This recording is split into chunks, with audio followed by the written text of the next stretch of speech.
Where's my phone? Here we go. Wait. Kind of ruining the momentum I have an app here for this. as we started this Here we go. episode.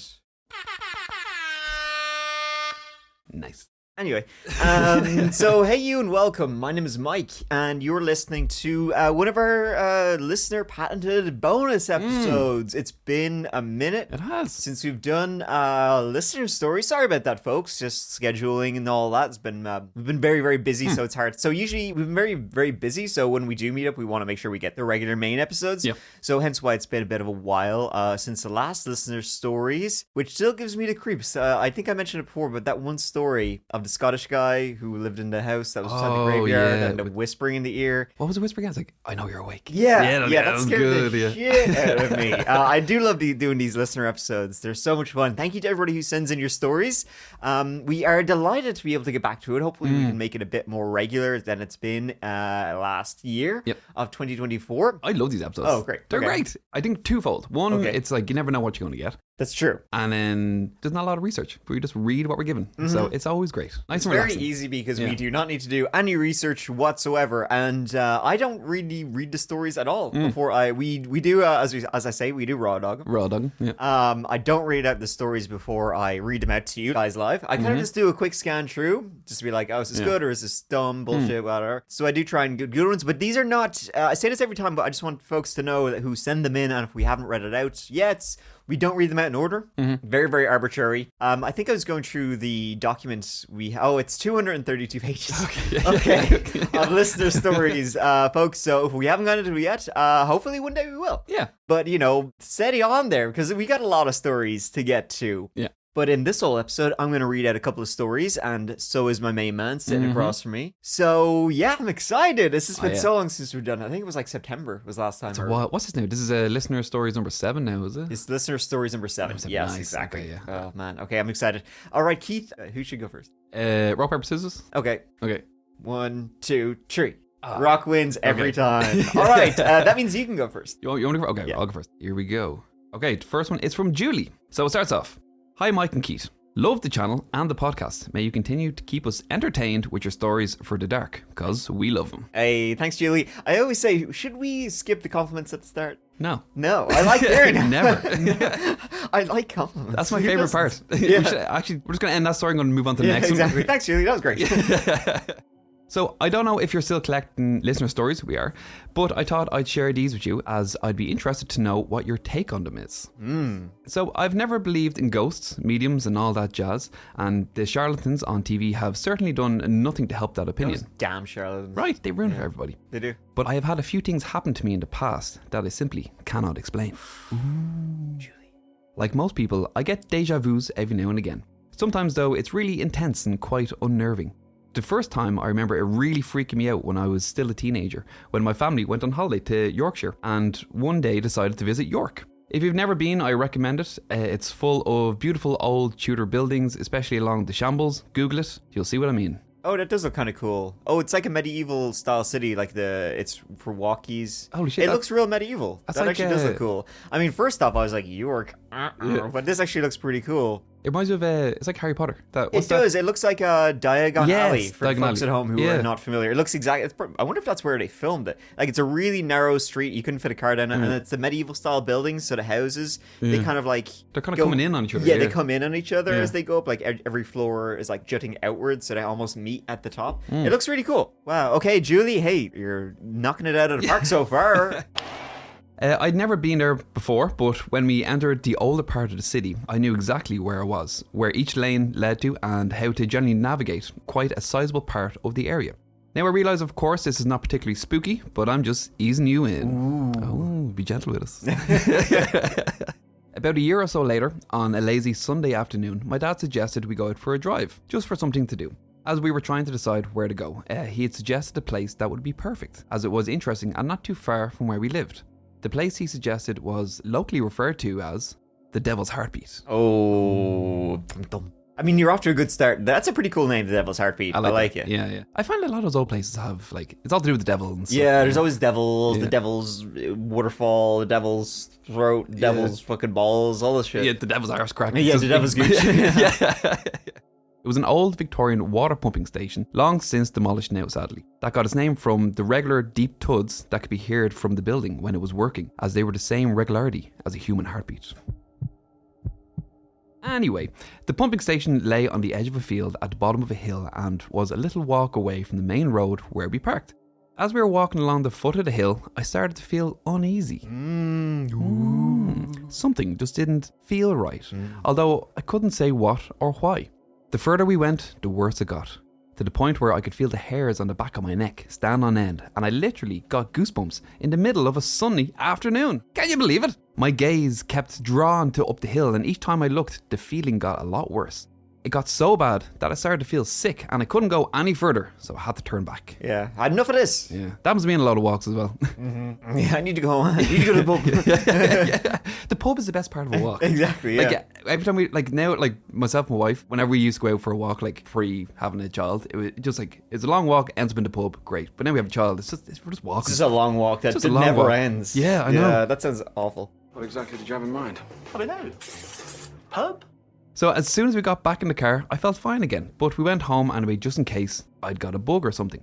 Turns out there was nothing wrong with me, but I couldn't stop thinking about how awful I felt that day in the field.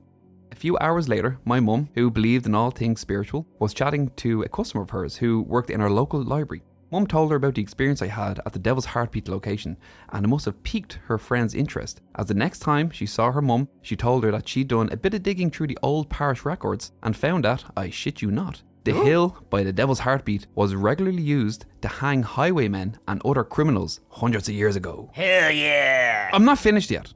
She actually has that written down, so don't interrupt Julie, man. Oh, okay. Sorry, Julie. I don't know how you're going to top this. When I was in sixth form at school, I worked at weekends at a local cottage hospital as a cleaner. I believe the hospital was built in the 1920s, 30s and was used during World War II to treat a number of soldiers and airmen, as it wasn't too far from Biggin Hill. Sounds like something from Lord of the Rings. Biggin Hill. We must get the hobbits to Biggin Hill. It was built in a H shape. If you were standing in one wing, you would see across the gardens to the other wing. That's just lazy architecture, isn't it? It's like, oh, we're building a hospital, so a big H, I guess. Yeah. What else would it be? One summer, to make a bit of extra pocket money, I started cleaning the physio department in the evenings after the clinic had finished for the day. So I was usually there around 6 o'clock in the evening for about an hour or so. One evening, I had to pop upstairs to the private ward to speak to one of the nurses about something. I couldn't find her, but while I was there, I happened to see someone walk along the other wing opposite. It looked like her, but the uniform was all wrong, and no one really ever went over to that wing as it was only used for storage. I went across anyway, as I was sure it was her, and it would only take a moment to cut across. But when I got there, I searched the corridor and every room, and no one was there. I shrugged it off, thinking I'd probably just missed her, decided I'd catch up with her later, and just went back to work. At the end of my shift, I was putting away my equipment in the room upstairs on the other end of the wing I'd seen the nurse in earlier, when I heard someone distinctly call my name. It was loud and clear, as though they were only just a corridor down from where I was. I called back, but there was no answer. I called out again, but still nothing. I came out of the storage room into the corridor where the call had come from, and no one was there. I went across the ward to see if any of the staff there had called me. None of them had. It wasn't a big hospital, so I checked the other wards as well, and not one of the staff had called me. I swear to this day that I heard the call. It was clear and loud and definitely my name. I can't explain it, and it still creeps me out when I think about it. Especially when I learned later that there was a supposed ghost of a nurse who walked the upper corridors right where I'd seen someone earlier that evening. Do you ever think that maybe they were lying? They did, or like, oh, fuck you. Yeah, they were like shouting. It was like a hazing. No, we weren't. I do that. So there are my little stories for the dark. Hope you enjoyed them and make them what you will. Julie. Thanks, Julie. Thanks for sending them in. I appreciate that. Yeah, they were good. That's fun little stories. I like the Devil's Book Rack, whatever it's called. That was good. All right, now it's Mike's turn. Nice. Hello, Mike and Keith. I would like to remain anonymous if you do use my story, but you can just call me AD. I wonder if they're a celebrity. Who's my celebrity admirer? What celebrity is called AD? I don't know. Andrew. I don't know. Yeah, shit. I don't know any. Must be his Z-list celebrity. Yeah, exactly. All right, I'm a long-time listener and I love your content. Thank you. Thanks, AD. I'm not good at the compliments. I have a story for you. It is not my story, but my father's. He told it to me many, many times over the years growing up, but sadly he passed away many years ago, so I can only relay what I remember from the times I had him tell it. He would have loved your content. Okay, that's cool, thank you. When he was in his 20s, my father moved into a small apartment in Toronto. Keith, didn't you go there once or something? You rarely, it's like one of those secrets you never mention ever. It wasn't a high-rise with tons of people, but a few story walk-up apartment. He never told me exactly where, but he did mention that it was an older building. He was friendly with his neighbors, and them to him, but he didn't know anyone enough that they would visit him. The context for this is that he didn't have any company while he lived there, as he was also new to Toronto at the time, so the events of what follows couldn't be done by human visitors. Ooh, human visitors. Okay. Let's see where this goes. All right, rock you the good start. AD. It could be a pile of cats in a big coat. You never know. know. He told me he was never one to believe in ghosts, but his short stay in this building changed his mind for the rest of his life. He was only there for a few months, although his leaving didn't have anything to do with his experience. Life just moved him elsewhere. Okay, so it's like, it wasn't that bad. His experience was like, I would have stayed actually longer, but I just got a different job. From the day he moved in, he told me that he could feel a presence. Nothing horrible, but something unsettling.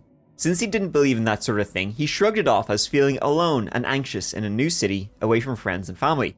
When he started to unpack, he would often notice that the things he recently unboxed ended up being moved throughout the day to other parts of the apartment. Or gone entirely. Of course, he put it off as not remembering where he left them. Worst, however, was his books. The books. The books. My precious books. My dad loved reading. One of the first things he unpacked was his books, as he read a little bit every night before bed. When he was done for the night, he would always put the book on his nightstand with the book open, pages side down. I know, not the best way to save your spot for the next night. Yeah, it's a good way to ruin to spawn your book. The first few times he noticed the book was closed in the morning, he thought nothing of it. Okay, he thought. Maybe I actually shut it and forgot it, as I was so tired by the time I went to sleep. There were also instances of the books falling on the floor in the middle of the night or ending up on the end of the bed. He thought maybe he knocked it off the table in his sleep, or that he fell asleep with the book in bed and it ended up down at the foot. He would always chalk it up to being so tired that perhaps he didn't remember putting the book on the night table, as he always did. During the day, he would... During the day, he would sometimes swear he saw a figure in his room out of the corner of his eye. Okay, now we're talking. Okay, here we go. Sometimes in the doorway, sometimes by his window, and most often at the end of his bed. Of course, when he would do a double take, there would be nothing there, but the figure was always and only in his bedroom. There were a few instances when he would walk home and noticed what looked like the figure of a person in his bedroom window, just staring down at him on the sidewalk. That's creepy. Yeah, somebody in my bedroom. Ooh. Yeah, waiting for you. Yeah, I know. Howdy hot. Yeah, exactly. But it's a sex ghost. You haven't terrified that. Yeah. But he would convince himself that perhaps he was looking at the wrong apartment. Oh yeah, it's like that's not my apartment as he walks into it. There's a person peeping in my window. Yeah. Exactly. He looks scared. He just turns out he lives on the other side of the street. Yeah. The scariest encounter happened about a week before he moved out. He read his book for a while as usual. Around midnight, he called it a night and put his book on the bedside table. He turned out the lights, pulled his blankets on, and drifted off to sleep. Just not for long. What he encountered scared him so much that he would tell me this story into his 60s.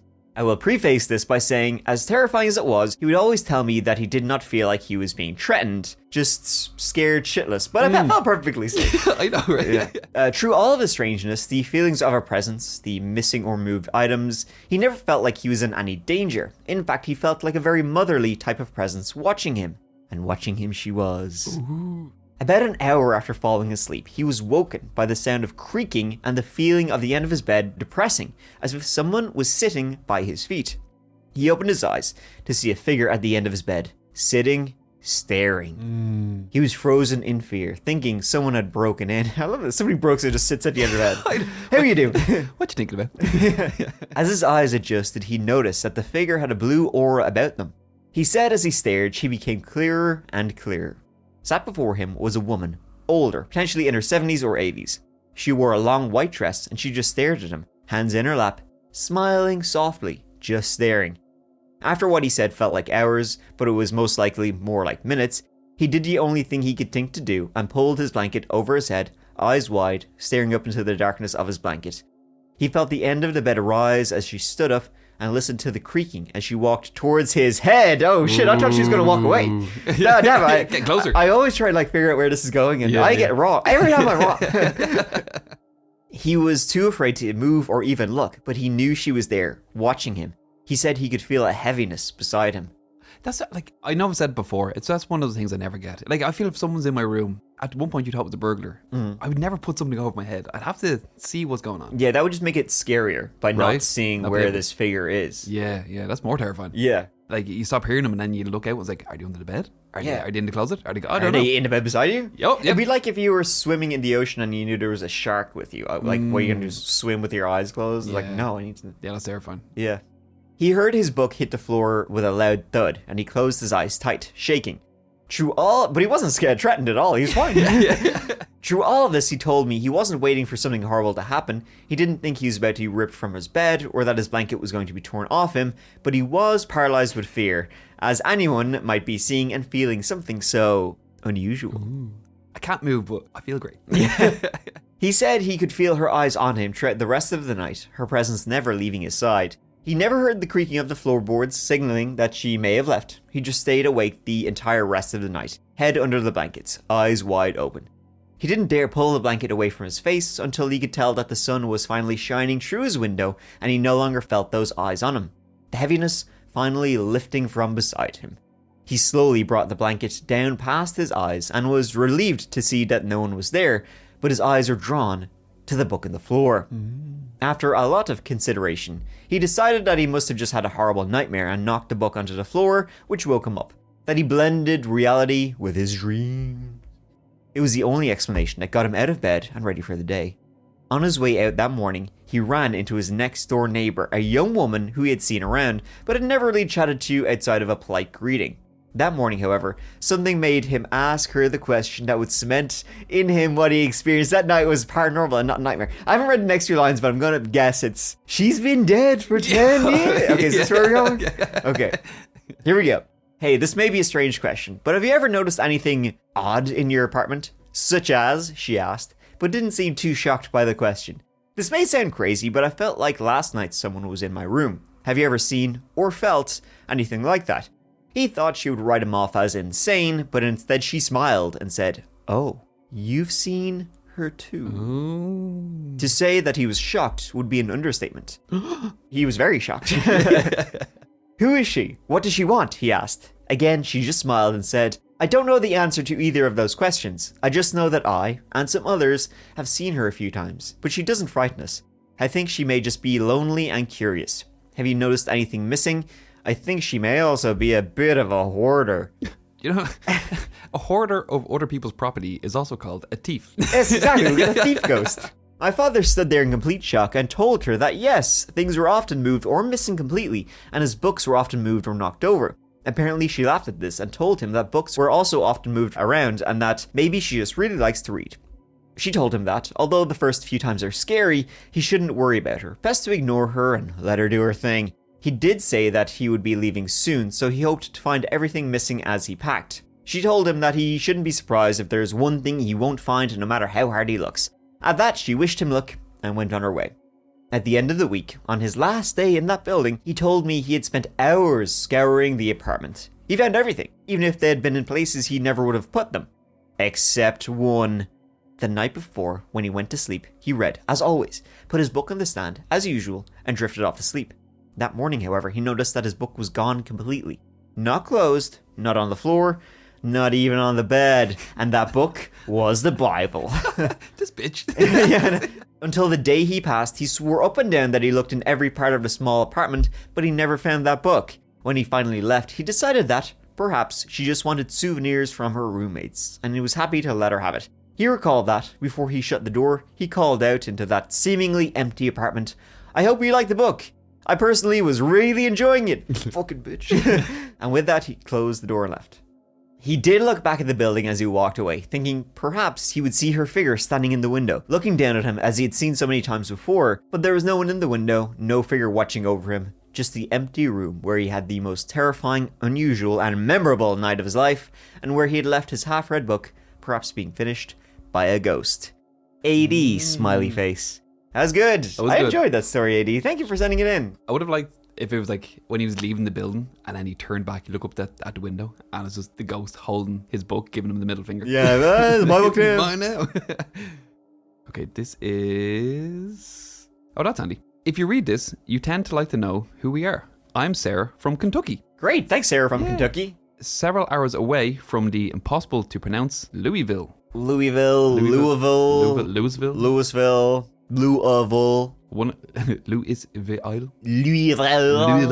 One of those, anyway. Yeah.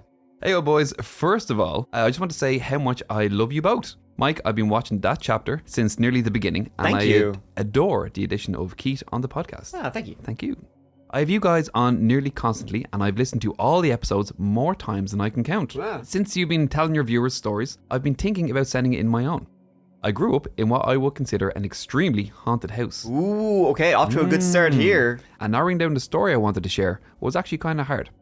I've had many experiences, like Keith, hearing voices from others in my family while I was home alone. I've seen quick shadows darting in and out of rooms. Figures leaning slowly out of doorways to look at me, then snapping back out of sight. One quick, creepy experience happened when I was a teenager. Okay, Sarah, let's get into it. Here we go. I snuck outside to smoke a cigarette and was standing on my family's covered porch. It was freezing out and I was sucking down that sweet, sweet nicotine. Hell yeah! Smoke him if you got him. Yeah, cool. As fast as I could so I could go back inside. Suddenly, it felt like someone was looking at me. Granted, we live in the middle of nowhere and our property backed up onto a state park. So big and little furry animals made their home in our yard when the lights were off. I assumed it was just an animal, just being curious, so I just kept on smoking. But the feeling intensified. Ooh. Always does. It was Smokey the Bear. Yeah. Only you can prevent wildfires. I quickly turned and faced my bedroom, and there, illuminated by the light in the hallway, shining through my open bedroom door, was a large black thing. Ooh. It just stood there for seconds. Then, quicker than anything should be able to move, it turned and ran back down the hallway, out of sight. It was taller than anyone living there and had an old-style top hat and some kind of cape or coat that flared out when it turned. That sounds cool. I didn't find out until years later that this was somewhat common and people called it the Hat Man. Ah, the Hat Man. I'd only seen it clearly that one time, but every now and then I have that same feeling would come over me and I assumed it was close. Yeah. The story that has the most witnesses is one I really want to tell you. I could have been crazy for the rest of my stories, but this one unsettles my whole extended family. It's not really scary, just unexplainable. Okay, I'm into it. Wow, Sarah from Kentucky. So I was about 17 and going through my Wicca phrase. I swear all girls like me had one. Yeah. I feel like we're kind of going through one now. I feel like as 34-year-olds, we're going through a Wicca phase. We're 15 years later. We're teenage girls trapped in approaching middle-aged men's bodies. So I'd gotten involved with two other girls who shared the same beliefs, and we decided that we should play with a Ouija board. I want to preface this by saying we had recently become friends, so there was no way they could have known my family history. I never mentioned that my grandfather had passed, and I never even mentioned his name. Whoops, spoiler alert. No. She said that, not. Oh, I thought you said it. I was like, what? Is that a joke? Is it funny? Because then it's no, eye rolling like 90% of your jokes. Okay, but then that's not mine. That's okay.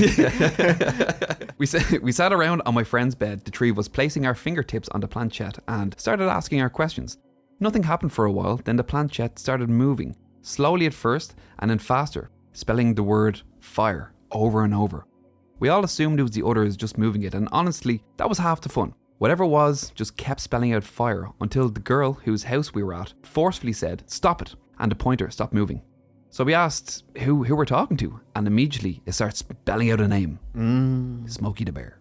Okay, that was good. Spelling out a name. Norman. That was my grandfather's name. This was in the mid-2000s, so that was not a name that they could have just made up or thrown out there.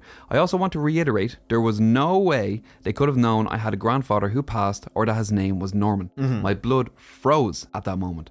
I told the girls that was my grandfather's name. I think they thought I was bullshitting them and moving the pointer on my own, so one of them asked for his last name, and I kept my hands off this time. It didn't answer with his last name, but the pointer started moving again and began to spell out fire once more. Like the last time, it started slowly, then got faster, repeating the word until the girl who had previously told to stop did so again.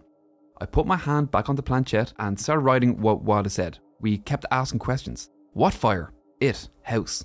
Whose house? It. Can't say. Every time it would answer, it would spell the words. Well, that's helpful. I know, right? It would spell the words over and over until the girl told it, stop telling it to stop. There were lots of questions where the answer was, can't say. One of our houses. Sounds like he's full of shite. Right. It. Can't say. Us. A family member's house. It. Can't say. Jeez, what can you say? House fire. I can't spell. We got frustrated. I would, yes. It was a warning. It wasn't being very helpful. I was starting to think it was one of the girls who somehow, even though it shouldn't have been possible, found my grandfather's name that had passed and, was just messing with me.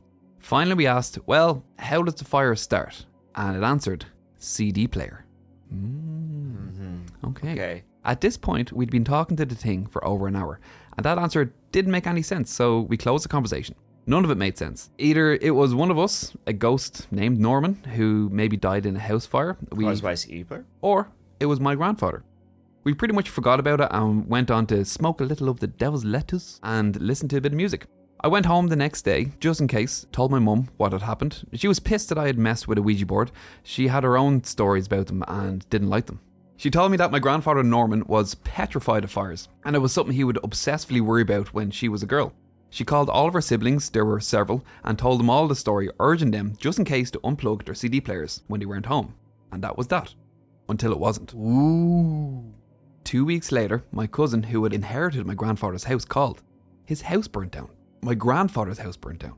After the investigation, we found it was due to a miswired CD player. Damn. Man, Norm must be pissed off. He's like, I told you! Yeah, exactly. I was trying to tell you! I fucking said it 5 times! I have not touched a Ouija board since. It was an intense and strange experience. It wasn't scary, really, mostly because during the whole thing I thought one of the girls was just moving the pointer. Turns out it was my grandfather trying to save his house from the one thing that had always plagued him with worry. Thinking about it now, I kind of let him down, but in my defense, I really did all I could with the information I had. Mm-hmm. That's fair. The ghost wasn't very helpful. Yeah. Your grandfather was very helpful. Yeah, he was very helpful. I don't speak ill of the dead. Well, yeah, but it's interesting. That's a good. But I have to say, is the story finished or? Oh, granted, this is no dead body falling through the ceiling story, because holy shit, no thanks. But it's still unexplainable and something that I think about from time to time. Anyway, guys, I hope you enjoyed the story, and if you play with a Ouija board, remember to open the conversation, close the conversation, be respectful, but in control. And also, Keith, looking at you, man, don't do it alone. Ooh, that was great, Sarah. I really enjoyed that. I want to say it was funny, but it was also kind of touching as well. It was nice. Yeah. But I have to say, all the people who've sent in the 3 stories we've read out so far, all very well written. They are really well written. I've noticed that with the people who send us in stories. They're very good little writers. They are, yeah. Appreciate it. Well done, you. Fair play to you. By the way, Keith, have you ever used that Ouija board? You said you tried it once in the attic, right? I did, yeah. When I was home alone and went up to the attic with the Ouija board and I tried playing with myself. Tried playing with the Ouija board on my own. And nothing happened. I was up there for maybe, I'd say a good 15 minutes. Yeah. Then I kind of got cold and bored. And then you actually went and played with yourself. Yeah, then I went and played with myself, yeah. Need to warm up, you know?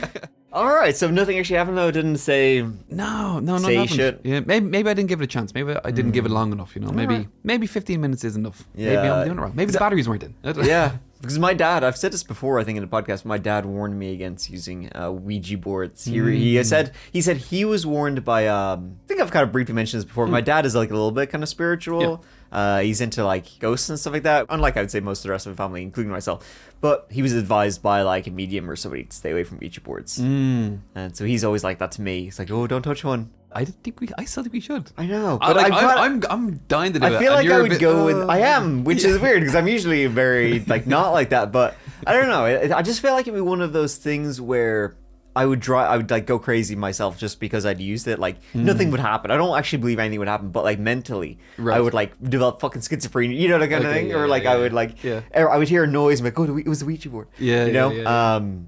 I'll talk you into it. Okay, fair enough. You have. All right, next story. All right, this is Brandy from... I'm not sure where, but Brandy. Hey, Mike and Keith. My name is Brandy. I have a similar story to your wife's Budapest encounter. The creepy ghost that I was passed out drunk and did not see in our Budapest hotel room, but apparently there was a ghost. For the folks who don't know the story, it was actually around it was the end of January 2024, because it was actually our 1-year wedding anniversary. Oh, yeah. We were in Budapest. So I was there, my wife was there, and my brother had actually just flown over for the night as well. So me and my brother were down to hotel. It was late at night. Me and my brother were down to a hotel bar. My wife had gone to bed, Regina. She'd gone to bed. She'd gone to sleep. So it was just me and my brother having a couple more drinks at a bar. And then I went to bed, passed out, drunk as a skunk. And then my wife said she woke up. My wife said she woke up in the middle of the night. And apparently I am like 0.1% Central European after I did. I find it very hard to tell a story. We get sidetracked so much. Anyways, point is, my wife woke up in the middle of the night and she said she saw a figure standing in the room, like at the end of the bed. She thought it was me and she was like, hey, like, what are you doing? Just standing there. And then she saw the figure kind of move, and then she looked over, and I was still in bed, and she said she saw the figure just like slowly walk out of the room, like towards, I guess, where the door and the bathroom would have been. Yeah, very, very creepy story. Obviously, I've never seen a ghost in my life. I've never experienced anything haunting, which is disappointing. You were in the same room though. I was in the same room as a ghost. Allegedly. I mean, I could have been in the same room as a fucking million ghosts. So I don't know. But then when we were checking out, I think we were checking out maybe the next morning or day after or whatever. And I asked the receptionist, and she said, "Yeah." I was like, "Funny, this is a weird question, but is there ghosts? Is this haunted? Or has anybody ever said they've seen anything weird?" And she was like, "Yeah, actually, it's funny. We've actually had reports of the place being haunted." And that's so weird. I think she said they had like mediums come in, that kind of shit into the place. Yeah. But anyways, sorry, Brandy, your story. Okay. Sorry, we have to wait in there. Yeah, sorry. All right. Okay. Hey, Mike and Keith. My name is Brandy. I have a similar story to your wife's Budapest encounter. Have I said that story before? Yeah, I lived in Toronto. But before I get into the witches, that story, allow me to tell you what happened leading up to it. So I moved into my boyfriend's apartment and things were going well for a while. While I was there, one of the pipes busted and we had to wait for maintenance to fix it. While we were waiting, they gave us the key to another apartment that was being renovated so we could take a shower. That was pretty nice of the landlords or whoever. I decided to go over there one night to take a shower. Now, if you can imagine, these are small apartments with 4 units per building. As you walk in, the living room is to the left and there is a very short hallway to the right that leads to a dining room. To the left of the dining room is the kitchen, and in the hallway to the left is the stairs leading to the second floor. The second floor? I thought it was a small building. I know, this is small apartments, but it's a 2 stories apartments apparently. All right. Once you get to the second floor, you turn right and down the hallway is the master bedroom. Turn left, and on the right side above the dining room is a bedroom, and to the left above the kitchen is the bath. Okay, I'm lost there. Okay, we're in the apartment. Yes. She went to the bathroom, took a shower. Didn't need to know where the kitchen was. Just be integral to the story now later. I know, and in the kitchen. Yeah, I remember earlier when I said. So I went to the bathroom and took a shower. After I was done, I had gotten dressed and turned off the light and turned to make sure I didn't leave anything behind. I glanced at the mirror and noticed it looked like someone had ran their fingers down the mirror. Ooh, okay, that creepy. I've always thought that's a really creepy thing in movies when it's like you take a shot into steam and just something written. Anyways, back to the story. So nobody was in the apartment but me, and I know for a fact I didn't touch the mirror. The fingerprints looked long and slender. I went back to my apartment and told my boyfriend about it. A couple of hours later, he went over to shower himself. I forgot to mention all the bedroom doors were taken off the frames and leaning up against the walls in the master bedroom. Oh, that's creepy though. Yeah. That's like the poor man's version of an open plan house. Yeah. Take all the doors off. The doors. It really opens up the apartment. Yeah. That's really creepy though, walking through an apartment and like all the doors are open. I don't know. That's something about that creeps me out. Yeah. He comes back about 45 minutes later and tells me that while he was over there, it sounded like someone was pacing up and down the hall. As he was going down the stairs, all the doorknobs started rattling. Okay. He didn't go back over there again.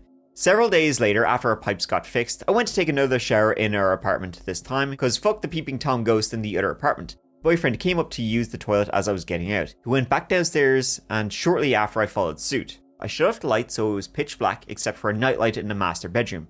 I thought I had seen his silhouette sitting on the top step, and I wondered why he was there. I walked over to place my hand on the top Whoa. I walked over to place my hand on top of his head, and my hand went right through the silhouette. Whoa. Oh, shit. Okay, I wasn't expecting that. Yeah, Brandy. that's like a real ghost. Yeah.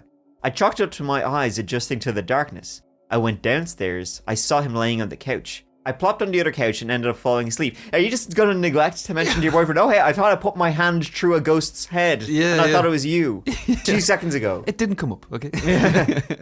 For reasons unknown, I woke up at 3 a.m. and he was standing right next to me, but was bent over about 2 feet from my face. The only problem was, it wasn't him. Ooh. This thing had his shape, but no face, which is what Regina kind of said. Interesting. The t-shirt it was wearing had the logo on the other side, and there was a dark mass where his face should have been.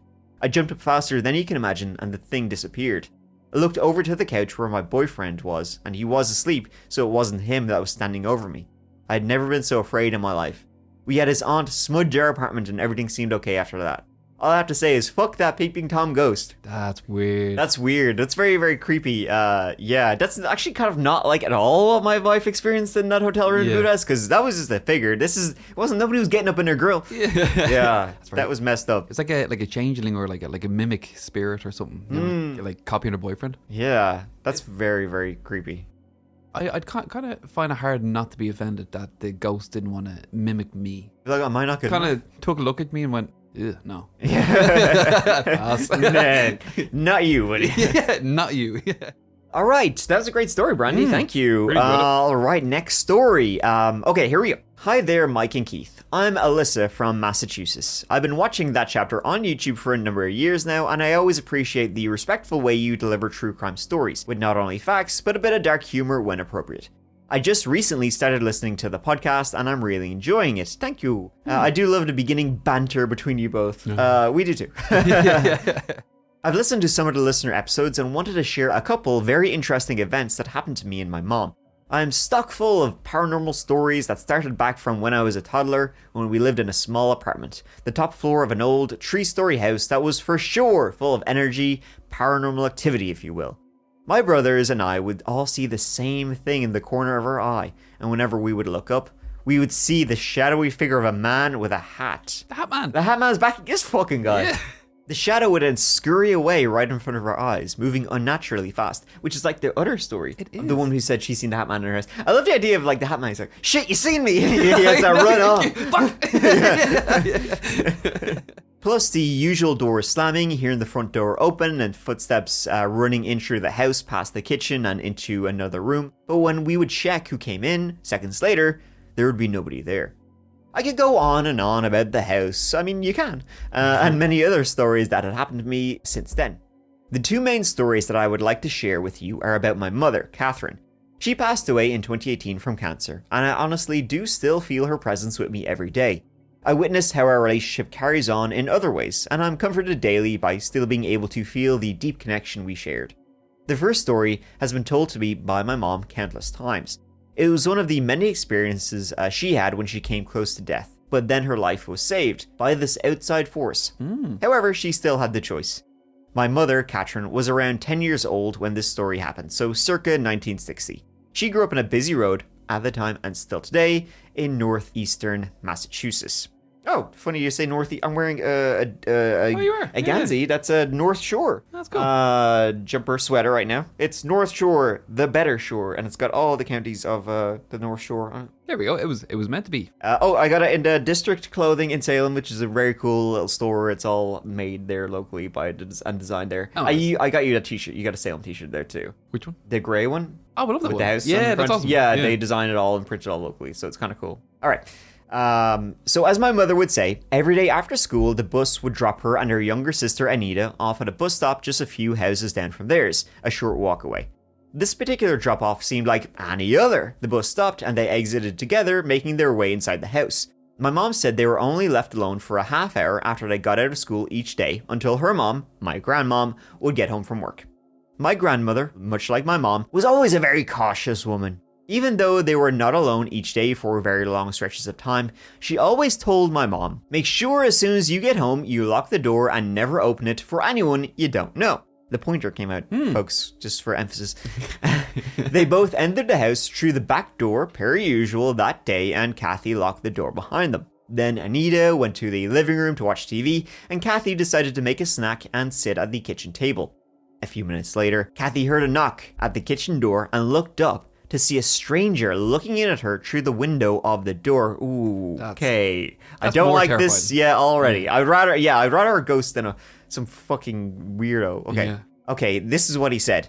Hi, you don't know me, but your father is expecting me. Can you let me in, please? Classic Predator. Oh, Classic. yeah. Kathy stood up and walked slowly towards the door. Sorry, I'm not supposed to let anyone in, she responded. Well, you know, your father is expecting me, and he told me to come over here and that you'd let me in, the strange man urgently replied. Kathy looked at him. He looked friendly, and he had such a pleasant grin on his face. Oh, boy. She refrained slightly as she reached for the doorknob as she second-guessed her safety logic.